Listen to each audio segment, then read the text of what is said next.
In the spring of 1962, I was 15. My mother, my younger sister, my sister's friend, and I were traveling by Greyhound bus from New York to Florida. In Baltimore, I saw the first signs of segregation, separate bathrooms and water fountains. I had never been to the South before, and my mother explained it to me. In North Carolina, the bus stopped on the road and a bunch of people, white and black, got on. They all found seats except a young black soldier in uniform. The bus started to move again and the soldier was standing in the aisle. My mother looked around the bus. Then she whispered to me, "Don't make a fuss." She stood up and walked up the aisle to an older man traveling alone. The seat next to this man had a big bird cage on it. My mother spoke in a strong, firm voice, not too loud, but loud enough to stop all the conversation on the bus.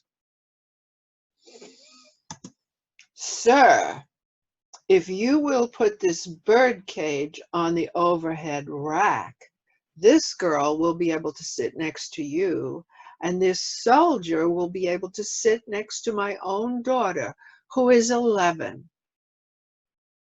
No one on the bus said a word. The man with the bird cage stood up to move the bird cage, and another man helped him. Then my sister's friend sat down where the birdcage had been, and the men retook their seats.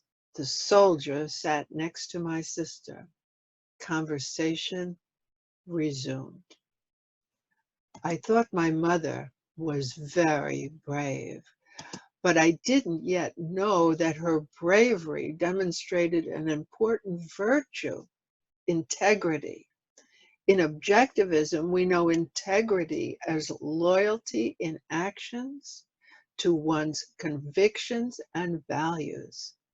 My mother had stepped up. In Toastmasters, stepping up to responsibility is called leadership, and it's a good thing.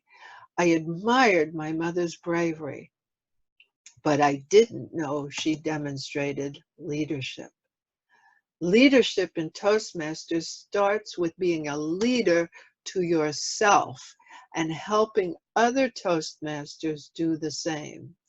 Every leadership role requires speaking to, for, and with people.